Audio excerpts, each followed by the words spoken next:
मैं सुरेंद्र कुमार सुमन अपना YouTube channel Surendra सुमन BNP sir पर सब्सक्राइब कर लीजिए, क्योंकि मैं NCERT का सभी ऑब्जेक्टिव क्वेश्चन को लेकर के आऊँगा। आपका एक भी प्रश्न प्रधान शिक्षक की तैयारी में नहीं छूटने वाला है। मैं सामान्य विज्ञान से क्लास 7 का क्वेश्चन को कवर करने का प्रयास किया हूँ। आने वाला वीडियो मेरा 6, 8 क्लास का भी NCERT बुक से सारा प्रश्न रहेगा।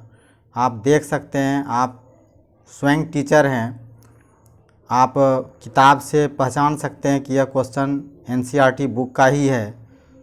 तो सर आप मेरे चैनल को सब्सक्राइब कीजिए और मेरा आने वाला सभी वीडियो को आप निश्चित तौर पर देखिए और उसकी तैयारी कीजिए। मैं भी एक टीचर हूँ, मैं भी तैयारी करता हूँ ताकि मेरी भी परीक्षा अच्छी जाए। मेरा कोशिश रहेगा कि हम अपने साथियों का भरपूर सहयोग करें। इसके अलावा जो भी क्वेश्चन बन पाएगा मैं बनाने का प्रयास करूंगा सर, इसलिए मेरा चैनल को सब्सक्राइब कर लीजिए। मेरा मोबाइल का थोड़ा सा कैमरा अच्छा नहीं है, इसके लिए क्षमा कीजिएगा, लेकिन तैयारी करने के लिए इतना हो सकता है, ये काफ़ी है सर। इसलिए तैयारी जम करके कीजिए। NCERT का बुक से क्वेश्चन है, इससे ही प्रश्न पूछने की पूर्ण संभावना है। चलिए मैं अपना प्रश्न शुरू करता हूँ। हरे पौधे जो अपना भोजन स्वयं बनाते हैं सर, तो ये जो अपना भोजन स्वयं बनाते हैं उसको स्वपोषी कहा जाता है। हरे पौधे को स्वपोषी कहा जाता है सर। अमरबेल उदाहरण है। अमरबेल एक परपोषी पौधा है। अमरबेल जो आप देखते हैं किसी पेड़ पर पीला पीला लता के समान, तो वह परपोषी है, क्योंकि वह पेड़ दूसरे अन्य पेड़ पौधे से अपना पोषण को ग्रहण करते हैं, इसलिए उसको हम परपोषी कहते हैं। नेक्स्ट क्वेश्चन है, परपोषी नहीं सर, परजीवी हो जाएगा, नहीं परपोषी ही होगा, नहीं परपोषी होगा। पौधा का रसोई घर है, तो पौधा अपना भोजन पत्ती से बनाता है, तो रसोई घर पत्ती हो जाएगा। कीटभक्षी पौधा है। कीटभक्षी पौधा को हम कलश का पौधा भी कहते हैं। कलश जैसा उसकी आकृति होती है, उसमें जब कीड़े प्रवेश करते हैं तो उसका ढक्कन लग जाता है, तो इसको हम घटपर्णी कहते हैं सर। नेक्स्ट क्वेश्चन है, चर्म रोग पैदा होता है सर। चर्म रोग किससे पैदा होता है, तो आप जानते होंगे, इसमें ऑप्शन है कवक। मेरा आंसर ही कवक हो गया। चर्म रोग कवक से ही पैदा होता है सर। तो आप जानते होंगे दिनाई, खाज, खुजली, दिनाई, ये सब कवक से पैदा होता है। अब नेक्स्ट क्वेश्चन है, प्रकाश संश्लेषण के प्रमुख घटक नहीं हैं। प्रकाश संश्लेषण के प्रमुख घटक कौन नहीं है, तो सर आप देख पा रहे होंगे, हरी पत्ती, कार्बन डाइऑक्साइड, ऑक्सीजन और सूरज की प्रकाश। तो आप हरी पत्ती, CO2 और सूरज की प्रकाश तो प्रकाश संश्लेषण के घटक हैं, लेकिन ऑक्सीजन जो है वो प्रकाश संश्लेषण का घटक नहीं है, वह तो प्रकाश संश्लेषण के बाद उत्सर्जित होता है। तो ऑप्शन नंबर ग हो जाएगा। क्लोरोफिल पाया जाता है। क्लोरोफिल तो हरी पत्तियों में पाया जाता है, इसलिए ऑप्शन नंबर क हो जाएगा। नेक्स्ट क्वेश्चन है सर, पौधों में खाद्य संश्लेषण होता है। पौधों में खाद्य संश्लेषण कहाँ होता है, तो आप देख सकते हैं केवल हवा में, केवल पानी में, पानी हवा दोनों में, उर्वरक से, लेकिन सर इसमें केवल हवा से होगा। पौधों में अपना संश्लेषण, बाकी चीज़ गलत है। नेक्स्ट क्वेश्चन है, पौधे ऑक्सीजन विमुक्त करते हैं। पौधे ऑक्सीजन विमुक्त करते हैं सर, मेरा लगता है क्या केवल हवा में, केवल पानी में, हवा और पानी, हमको लग रहा है क्या हवा और पानी दोनों आंसर होना चाहिए सर। आंसर नंबर ग मारिएगा, हमको जैसा लग रहा है, आप भी सोचिए। ऐसे तो किताब में इस सब प्रश्न का उत्तर मिल नहीं पा रहा है। पौधे ऑक्सीजन विमुक्त करते हैं। नेक्स्ट क्वेश्चन है सर, पौधे ऑक्सीजन विमुक्त करते हैं, कहाँ से विमुक्त करते हैं? तो आप समझ सकते हैं ये पत्तियों के रंध्रों से करते हैं। ऑप्शन नंबर घ आ जाएगा। नेक्स्ट क्वेश्चन है, वसा और प्रोटीन के संश्लेषण में काम आता है। तो वसा और प्रोटीन के संश्लेषण में कौन काम आता है? तो सर ये कार्बोहाइड्रेट आता है। ये बिल्कुल सही हो जाएगा। नेक्स्ट क्वेश्चन है, आप देख पा रहे होंगे कि ये है प्रोटीन के संश्लेषण में आवश्यकता है। प्रोटीन के संश्लेषण में किसकी आवश्यकता है? इसमें लिखा हुआ है नाइट्रोजन की, देख सकते हैं सर, नाइट्रोजन की, तो ऑक्सीजन की, CO2 की, हाइड्रोजन की। तो आप देख पा रहे होंगे ये आंसर तो मैं पहले बोल दिया हूँ, नाइट्रोजन की ही होगी सर। प्रोटीन की संश्लेषण नाइट्रोजन में होती है। और नेक्स्ट पॉइंट है, पौधे कौन सी गैस का सीधे उपयोग नहीं करती है? तो सर ये नाइट्रोजन का उपयोग नहीं करती है। नाइट्रोजन का उपयोग वह पौधे बढ़ने में करता है, लेकिन सीधे गैस का उपयोग नहीं करता है। नेक्स्ट क्वेश्चन है, इनमें से कौन पौधा कीट भक्षी है? तो सर मैं पहले बताया हूँ, कीट पक्षी जो है वह घटवर्णी है, घटपर्णी, जिसको कलश का भी पौधा कहते हैं, ये जानते होंगे आप लोग भी। नेक्स्ट क्वेश्चन है, सर नंबर से मतलब नहीं रखिएगा, इसलिए कि अलग अलग चैप्टर का अलग अलग नंबर है, इसलिए सर मैं आपको पहले ही आगाह कर रहा हूँ कि इससे मतलब नहीं रखिएगा। कवक से होने वाली रोग, कवक से सर कौन सा बीमारी होती है? कवक से तो आप जानते होंगे, चेचक, खुजली, दिनाय, सिहुली। तो खुजली और दिनाय, दिनाय तो कवक से क्या कहता है, कौन सी बीमारी नहीं होती है? खुजली, दिनाय, सिहुली ये तो कवक का रोग है। तो चेचक नहीं होता है, चेचक तो विषाणु से होता है सर, जानते होंगे। विषाणु परजीवी के कारण, विषाणु के कारण जो है चेचक होता है। मशरूम का उपयोग होता है पीने में, खेलने में, खाने में। तो सर ये खाने में होता है, ये सभी जानते होंगे। मशरूम का सब्जी थोड़ा महंगा भी है, अलग अलग जगह जाके देखा जाता है। तो ये तो नेक्स्ट क्वेश्चन है सर, सूर्य के प्रकाश का उपयोग होता है, सूर्य का प्रकाश का उपयोग कहाँ होता है? जंतुओं द्वारा, हरे पौधों द्वारा, जीवाणुओं द्वारा, कवकों द्वारा। तो आप जान रहे होंगे हरे पौधों द्वारा इसका सीधा उपयोग होता है सर। ये हो गया आपका ख नंबर ऑप्शन। नेक्स्ट क्वेश्चन है 14 नंबर, इसका आंसर क्या होगा? नाइट्रीकरण जीवाणु पाया जाता है। तो सर दलहनी पौधों में होता है, उसके जड़ों में होता है, जो गांठें होती है ना उसमें राइजोबियम नाम का जीवाणु होता है सर। ये नंबर ख हो जाएगा।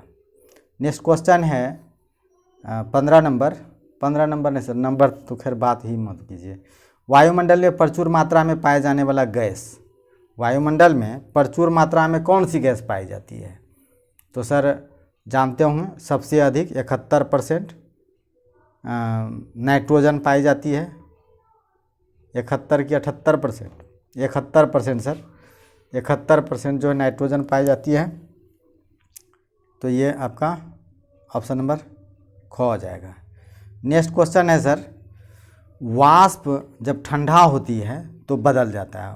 अब आप जानते होंगे भाप ठंडा होता है तो वो पानी में बदल जाता है, यानी जल में। तो ऑप्शन नंबर आपका क हो जाएगा। छप्पड़ की उड़ जाने में लागू होता है। छप्पड़ के उड़ जाने में क्या लागू होता है सर? छप्पड़ के उड़ जाने में क्या लागू होगा? तो उच्च दाब लागू होगा सर कि निम्न दाब होगा?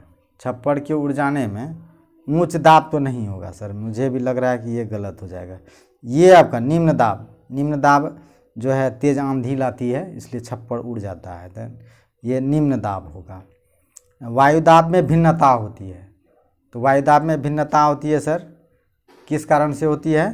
तो ताप के कारण होता है। तो ऑप्शन नंबर को हो जाएगा। हवा का वेग बढ़ने से वायु दाब क्या होता है? तो वायु दाब घट जाता है सर। हवा का वेग बढ़ने से नहीं बताया यहाँ पर, तो छप्पड़ उड़ जाने से निम्न दाब होता है, तो उसमें क्या होता है? वेग घट जाता है। तो ऑप्शन नंबर ख हो जाएगा। नेक्स्ट क्वेश्चन है, गर्म हवा, गर्म हवा हल्की होकर उठती है किधर? नीचे की ऊपर? ये तो बहुत आसान क्वेश्चन है सर। गर्म हवा हल्की होकर क्या होती है? ऊपर उठती होगी। क्या ऊपर उठती है? तो ऑप्शन नंबर गो आ जाएगा। ये तो आसान है। चक्रवात को हरिकेन कहते हैं, कहाँ पर कहते हैं? तो ये सभी आदमी आप लोग जानते ही होंगे। अमेरिका में जो है ना, चक्रवात को हेरिकेन कहते हैं। इसमें हरिकेन लिखा हुआ है, को नंबर हुआ है। नेक्स्ट क्वेश्चन है सर, नेक्स्ट क्वेश्चन है, इनमें से कौन मौसम का घटक नहीं है? देखिए सर, इनमें से कौन मौसम का घटक नहीं है? तो आप देख रहे होंगे, पवन मौसम का घटक है, तापमान मौसम का घटक है, आर्द्रता मौसम का घटक है, लेकिन पहाड़ है? पहाड़ नहीं है, तो पहाड़ मौसम का घटक नहीं है। नेक्स्ट क्वेश्चन है, उष्णबंधीय क्षेत्र में पाए जाने वाला जंतु कौन है? उष्णकटिबंधीय क्षेत्र में, तो सर ये हो जाएगा आपका कस्तूरी मृग, ये हो जाएगा। अब बाकी सभी जो ये ध्रुवीय प्रदेश का है, ध्रुवीय भालू, पेंगुइन, रेंडियर, ये सब जो है ना मतलब आपका शीत कटिबंध में पाए जाने वाला जानवर है सर। नेक्स्ट क्वेश्चन है, ध्रुवीय क्षेत्र में पाए जाने वाले जंतु हैं। ध्रुवीय क्षेत्र में सर आप समझ सकते हैं ध्रुवीय क्षेत्र में कौन सा जंतु पाया जाता है, तो आप देखिए इसमें। और अपना ध्रुवीय प्रदेश में आपको बताया था कि ये ध्रुवीय भालू जो होता है बड़ी खतरनाक होता है। ये बर्फ़ जैसा मैं कहानी पढ़ा था ध्रुवीय में, उत्तर प्रदेश उत्तरीय ध्रुव, जीवन 20 साल की उत्तरीय ध्रुव, तो उसमें ध्रुवीय भालू के बारे में था।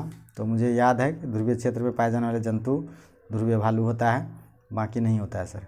वैसे जंतु जिनके शरीर पर बालों की 2 मोटी परतें होती है, तो ये कहाँ पर होती है सर? आप अंदाज़ा कीजिए।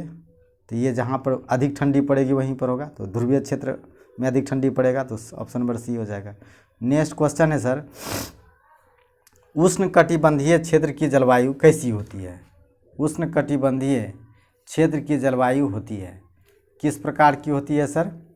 तो गर्म भी होती है और नम भी होती है उष्णकटिबंधीय का, तो ऑप्शन नंबर को आ जाएगा सर।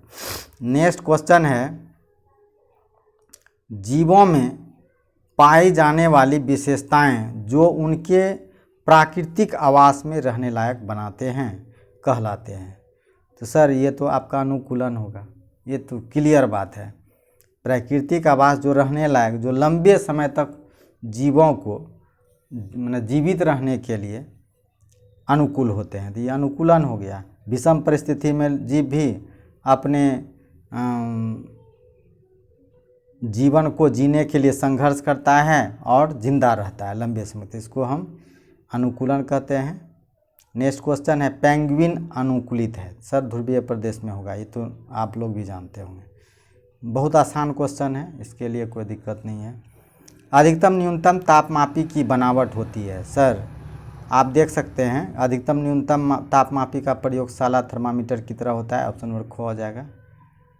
नेक्स्ट क्वेश्चन है सर, शीत ऋतु का समय क्या होता है? शीत ऋतु का समय सर जनवरी फरवरी, तो बेटर होगा, आप ऑप्शन के अनुसार देख सकते हैं, ये आपका जनवरी फरवरी हो जाएगा।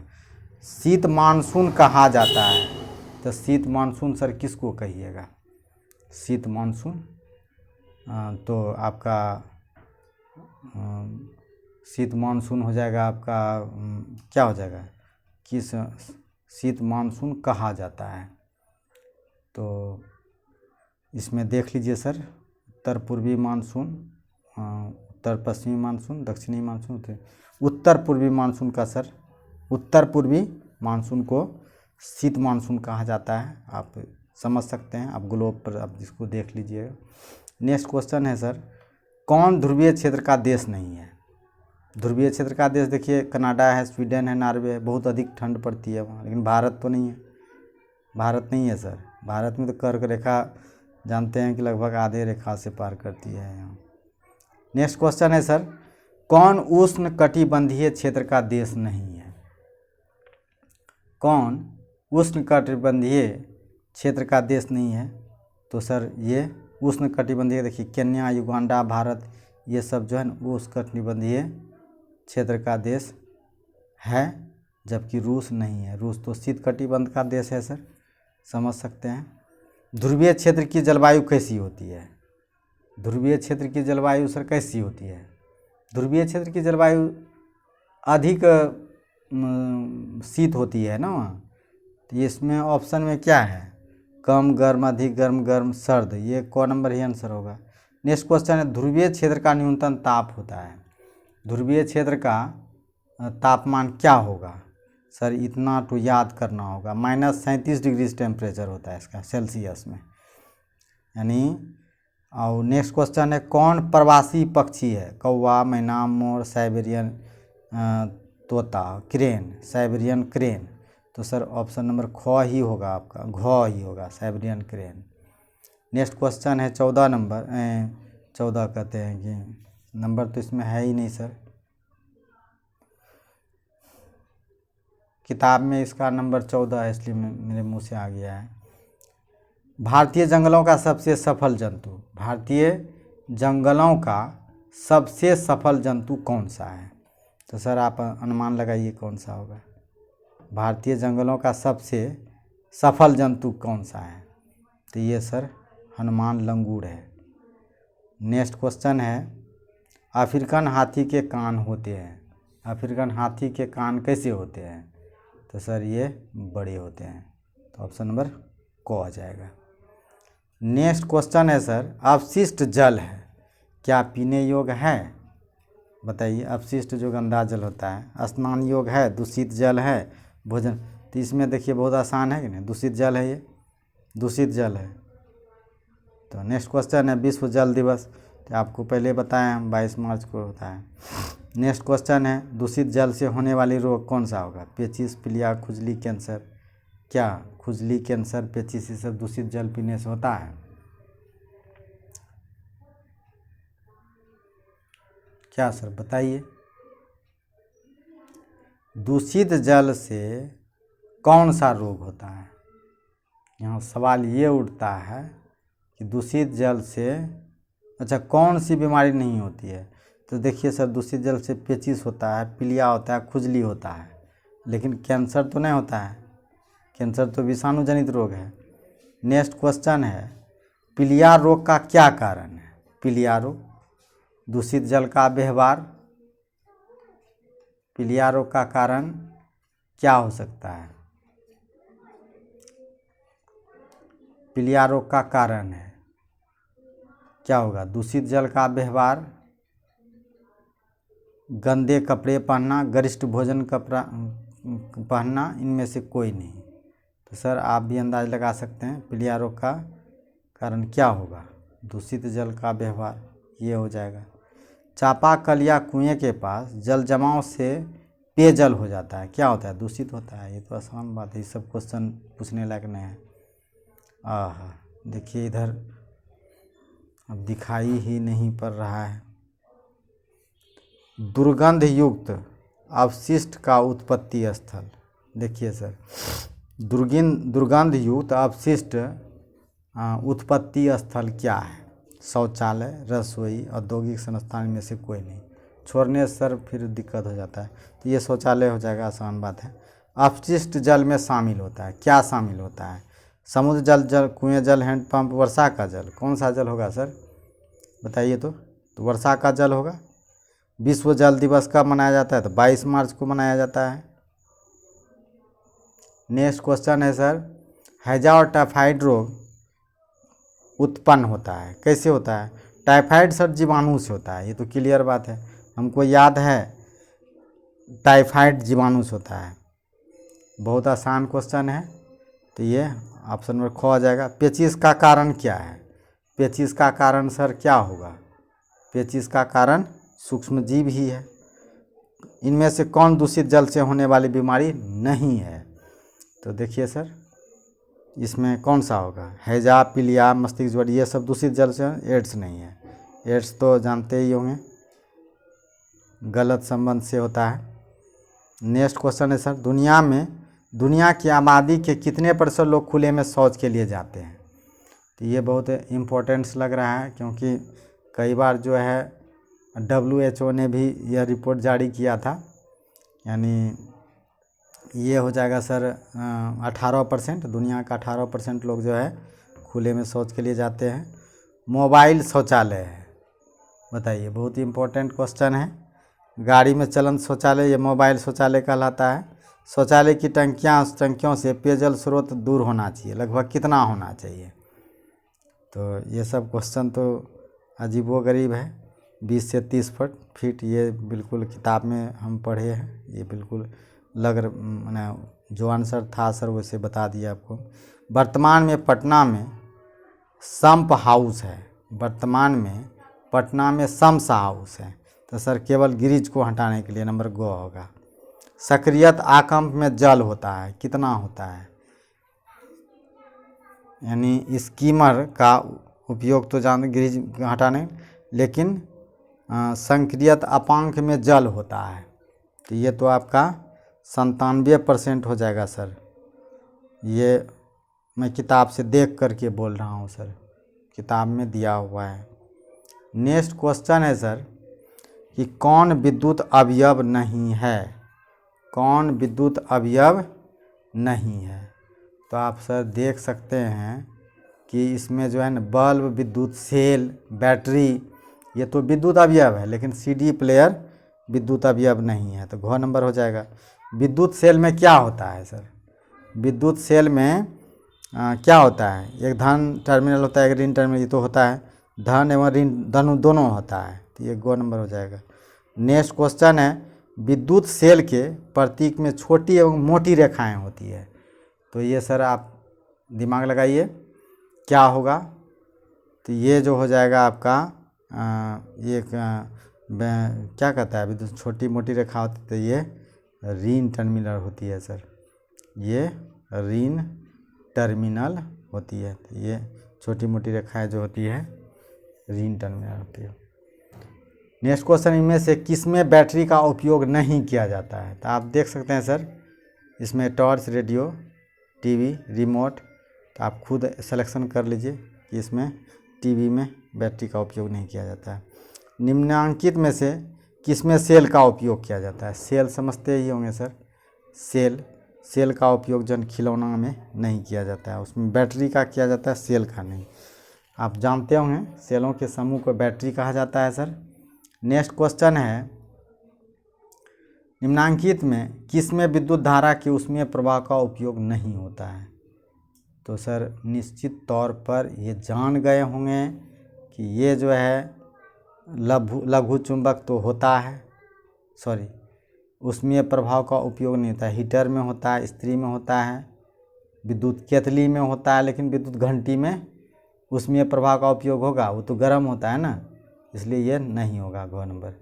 चुंबकीय सुई एक क्या है? चुंबकीय सुई क्या है? तो ये एक लघु चुंबक है। विद्युत चुंबक लगा होता है, कहाँ लगा होता है सर?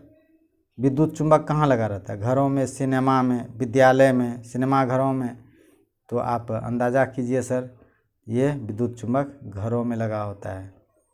नेक्स्ट क्वेश्चन है, फ्यूज तार का होना चाहिए, कैसा होना चाहिए सर? फ्यूज तार का कैसा होना चाहिए? बहुत इम्पोर्टेंट क्वेश्चन, ऐसा क्वेश्चन हमको समझ के लिए पूछा जा सकता है। तो फ्यूज तार जो है ना, फ्यूज तार का गलनांक कम हो, इसलिए उसका होना चाहिए, तो निम्न गलनांक होगा। ऐसे तो फ्यूज तार जो बनाया जाता है उसका 2700 डिग्री सेल्सियस जो है उसका गलनांक होना चाहिए। विद्युत फ्यूज के लिए उपयुक्त होता है, तो क्या होता है? विद्युत फ्यूज के लिए क्या होगा? तो फ्यूज जो बनाया जाता है सर, उसका शीशा और टीन का एक मिश्र धातु होता है ना, उसी से फ्यूज बनाया जाता है, शीशा और टीन का। नेक्स्ट क्वेश्चन है सर, विद्युत बल्ब का फिलामेंट निम्नलिखित धातु का बना होता है। विद्युत बल्ब का फिलामेंट जो है ना, वो टंगस्टन धातु का बना होता है सर, ये टंगस्टन हो जाएगा। आप देखे होंगे जो स्प्रिंग की तरह होता है, उसको टंगस्टन धातु का होता है। सर मेरा लास्ट क्वेश्चन है, CFL कॉम्पैक्ट फ्लोरोसेंट लैंप में कोटिंग होती है, किसका होती है? कोटिंग किसका होता है?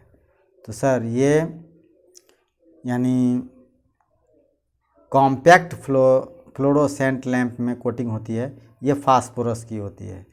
अब ये नहीं बता पाएंगे कि हम श्वेत का होता है कि लाल का होता है, तो लेकिन फास्फोरस की होती है। ऑप्शन नंबर को हो जाएगा सर। इसके साथ ही मेरा वीडियो समाप्त होता है। मेरा इसी तरह का चैनल मैंने वीडियो प्राप्त करने के लिए सर मेरा चैनल को सब्सक्राइब कर लीजिए। और अगला मेरा वीडियो आपका एनसीईआरटी बुक से ही आने वाला है। मैं कोशिश करूँगा कि मैं जल्द से जल्द सारे क्वेश्चन को कवर कर लूँ। आज तो पूजा था, इस कारण से मैंने दिन में वीडियो नहीं बना पाया। चलिए, इसी के साथ नमस्कार, धन्यवाद सर।